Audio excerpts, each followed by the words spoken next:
Hi, welcome to the latest episode of Leadership in Lockdown, our series of interviews with leaders from across higher education and early talent.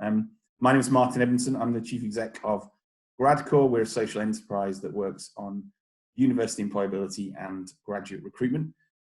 We've been running these little video interviews just to kind of try and gather some ideas and insights and inspiration from people across higher education and early talent during what is a really tricky time for everybody.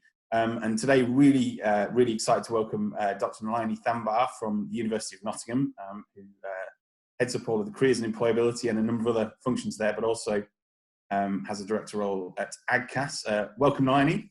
Thank you. Good to see you. Great to have you here and to catch up with you. Just before we sort of start discussing things in a bit more detail, give us a bit of a flavour of your, I guess, the last couple of months under this sort of slightly strange new world. Well, I keep reminding myself that nobody that I know on this planet at the moment has had to lead through a global pandemic before. So we're all learning. It has been obviously much more reactive than I'm typically used to, and unusual in terms of the way that you find yourself working and the new protocols and etiquettes that you need to get used to when everything is happening in a screen. But I think as much as there have been all sorts of challenges that we couldn't have and wouldn't have prepared for, there's also been pockets of reassurance where you think, actually, we are much more fit for purpose than we might have imagined. And I think the way that people are working together has demonstrated an awful lot of positives, even though everything around us is subject to change at any time.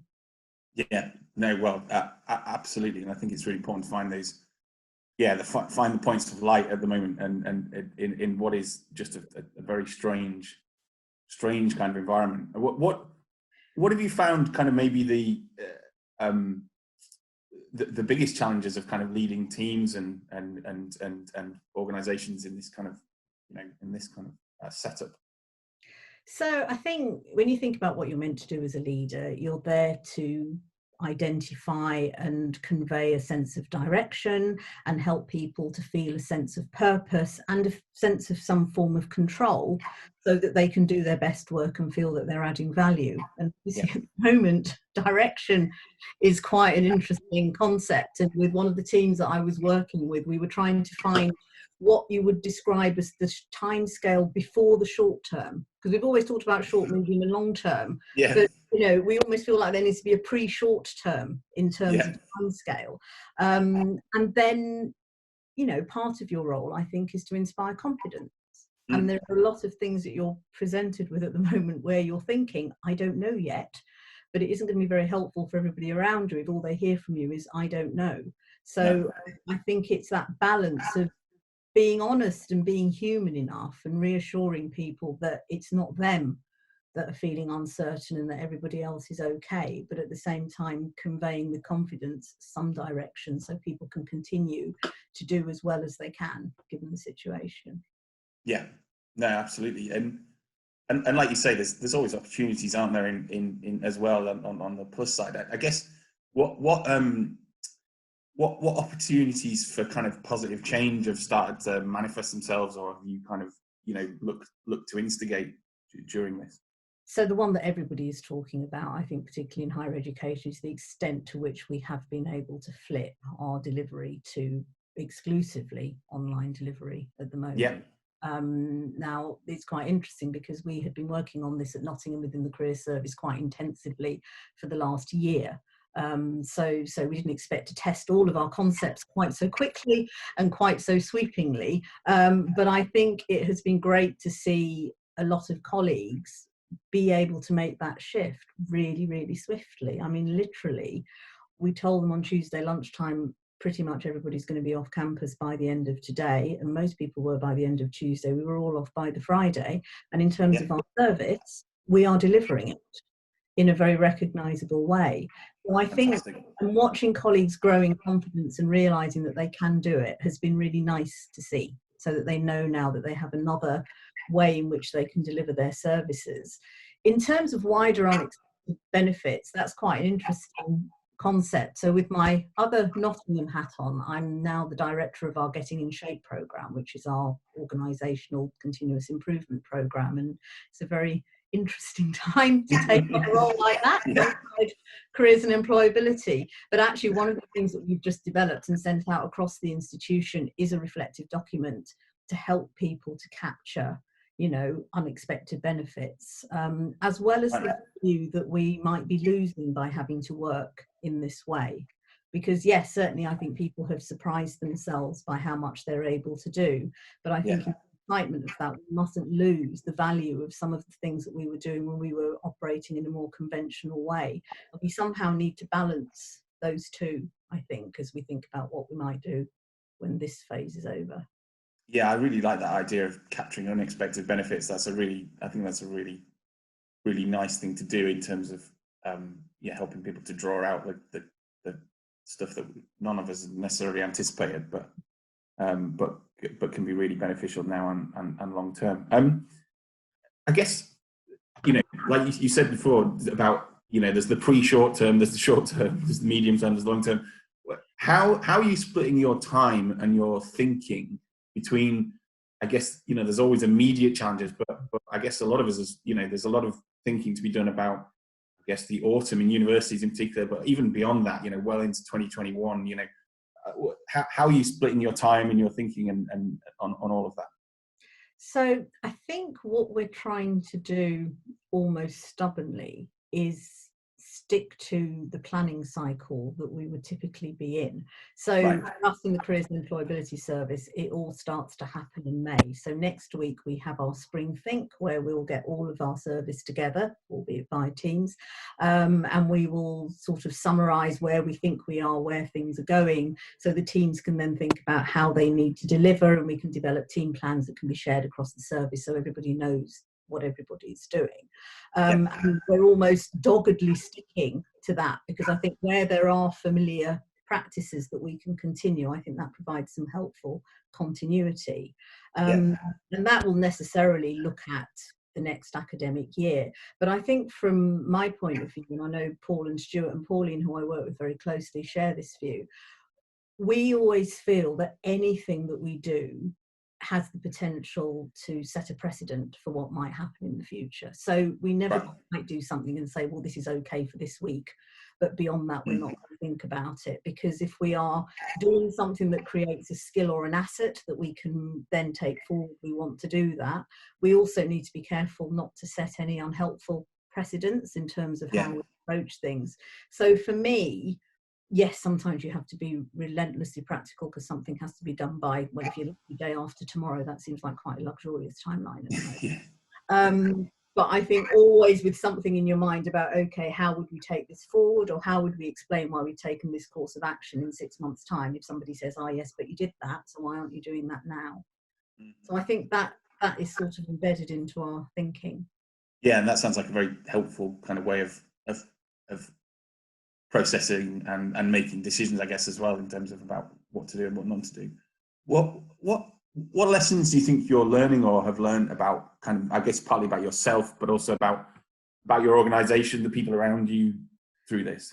So I have been thinking about that, because I know reflecting on lessons learned is very good practice. And without trying to go put too much of a tangent, I think I had to learn quite a few lessons last summer. This is from a very personal perspective, because I had a bulging disc in my back. And so when I least expected it, for 6 weeks, I literally could not sit down. I could only stand up and I could only lie down, and I couldn't drive my car or do anything. So I had to very quickly work out how to do my job, because it was the planning season, so I couldn't just vanish. I had to work out how I could only do my job lying down and standing up, which I did in equal measure at the University of Nottingham, and I'm hugely grateful to my colleagues who were able to tolerate a slightly alternative approach to working. But that actually, for me, taught me an awful lot about prioritising and what really matters and what really needs to be done and how much actually has to be done for something to be effective. So rolling forward then to this summer, obviously this is a situation nobody would wish on anybody, and the context is quite alarming if you think about it for too long. But for me, some of those same principles then apply. This is all about some really quite ferocious prioritising, working out what really needs to happen. What is good enough, which I don't think is about lowering of standards, but I think it's about pragmatically thinking, okay, this will get us to actually where we need to be for now. And any additional time and energy at this point on this is not actually going to take us forward that much. So I think I'm applying a lot more of that. I think when I think about the career service, I am really grateful for the legwork that we have put in together over the years in terms of building a really strong culture, building really strong connections between teams and having shared approaches to working, because that made this, relatively speaking, quite a smooth transition. I think in terms of our institution, because even leaders are led up to a certain point, I think our exec leadership has been great. Shira West, our Vice Chancellor, has been fantastic in keeping us informed and keeping us together and wanting to hear feedback from us. And so I think the importance of having good leadership modelled to you is also really important. So I'm a lucky beneficiary of that, but I think it's also important that I do that. Yeah, no, I think that's really powerful, isn't it? Those kind of models and examples of leadership for everybody needs them in some shape or form in their kind of work and life. So I guess if we start to look ahead a little bit, what, particularly thinking about higher education, careers and employability, and then I guess maybe grad recruitment, you know, the graduate labour market, what do you see as the challenges and opportunities as you kind of start to look a bit further ahead? I know I'm asking kind of crystal ball questions, but I guess where's your thinking starting to settle on some of that? So I think the sector, and certainly the careers and employability space, as you know, as you are a part of it, it has really, really strong collaborative instincts, which I think have been tested over the years as the way in which higher education has developed. And I think what's really interesting, it's a good word, about what's happening at the moment is that institutions are going to be challenged in very different ways. Depending on their course profile, how they're seen, where their research focus is, etc., etc. So I think what's going to be interesting is, up until this point, there are differences between institutions, we all know that, but broadly speaking, sector trends have been exactly that. They've been sector trends. We've all had to move with that. I think the challenges here are going to land really quite dramatically differently for different institutions. And how then we maintain that collaborative spirit where we can, I think is going to be quite interesting to see. My ADCAS board director hat on, where, you know, we are the community of careers and employability services, I know that it's going to be a very, very mixed bag in terms of how different institutions have to respond to the challenge. So I think that is something that's not actually answering the question. I'm sorry, but I just think there's going to be a lot of rain when it comes to HE.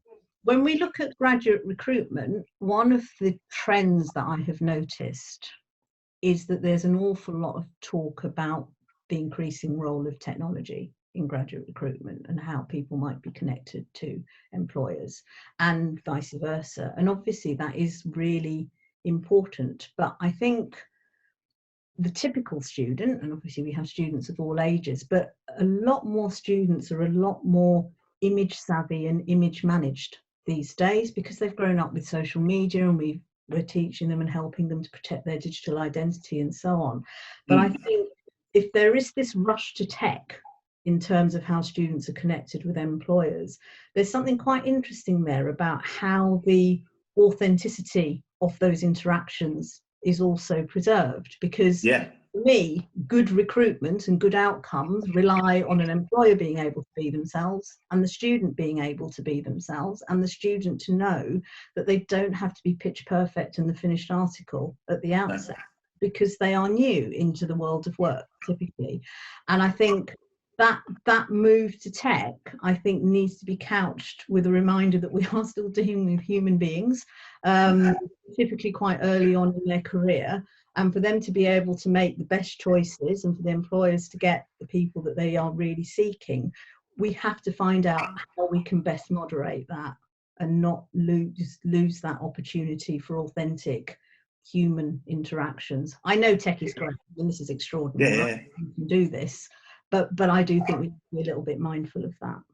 No, I think that's a really good point, and I think the robustness of assessments and selection is going to be really tested by, we're all switching to virtual assessment centres and things, but I think there'll be some long-term thinking to be looked at about how you maintain robustness and rigor and fairness in those. But I think also really, sorry, go on. No, the only other thing I was going to say is that obviously how we manage the narratives around what's happening to the graduate opportunity structure at the moment is really important. Because we do have to be realistic, and our students are smart and they can see what's out there. But if we are too pessimistic, and there are some very lively headlines out there at the moment about black holes and edges of cliffs and lost generations and so on. I think I said this earlier, you have to have a will of steel then, I think, to motivate yourself to think, okay, I'm still going to try and engage with what's out there. And there are still some things out there, they just look different and aren't as many as we might have expected. But I think being able to push through that kind of narrative, to still engage with your university career service, to still look for vacancies, to still think it's worth applying, I think we could find ourselves with quite a challenge if we don't somehow help to shape and interpret that narrative. Yeah, absolutely. It's sort of pragmatic middle ground of the reality of the labour market, but also there is a whole bunch of support out there, isn't there? So yeah. Okay, and just sort of as a last question, when we perhaps look to things reverting to some sort of normality, whatever that is, what changes do you think will stick, and where do you think we'll just go totally back to kind of how we were before? So, honest short answer, I don't know, which you're not meant to say because obviously you're always meant to be fair enough. Vision. But I mean, I do think practically though we are going to have quite a period of being able to test the concept, because we aren't going to be able to go immediately back. All signs indicate that we're going to have to maintain quite high levels of social distancing for quite a long time. And so I think that the going back is actually more medium term than short or pre-short. And so the sorts of conversations that people are increasingly having about flexible working, agile working, blended delivery, those are all going to be necessities, I think, in the short, medium term. And I think that in a way, although again the circumstances are so far from what we would ever wish for, that gives us some helpful piloting space. Yeah. So that we can then ultimately retain the things that we thought might be positive changes, but we've also tested and been able to tweak.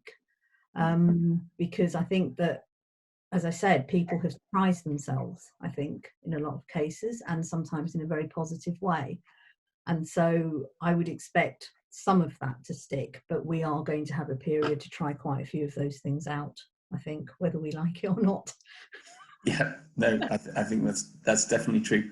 Just I guess then wrapping up, just going back to your thought before about maybe then the sectors overall, and almost feels like a kind of microcosm of the world as a whole, with the university side of things in particular, where countries can either choose to go their own way to sort this stuff out or kind of collaborate. How would you like to see that play out, I guess? I think it is happening collaboratively. I think the sector is keen to speak with one voice as much as it reasonably can, but it is a diverse sector, which is part of its strength. So I expect that to endure, but we have to be pragmatic and realistic about our institutions as well, because there is an individualised element to all of our responses. Our students expect that. Our stakeholders expect that. So as ever, it's a balance between the two. But I think it has been generally recognised over many, many years that the UK higher education sector is a strong sector for the UK. And adds value in so many, many different ways. And I suppose I hope that continues to be recognised, so that where we can speak on behalf of our sector, people will listen and people will help us to realise unexpected benefits of this time, but also not to lose the value that we might have had to put on hold in these last couple of months. Yeah, absolutely.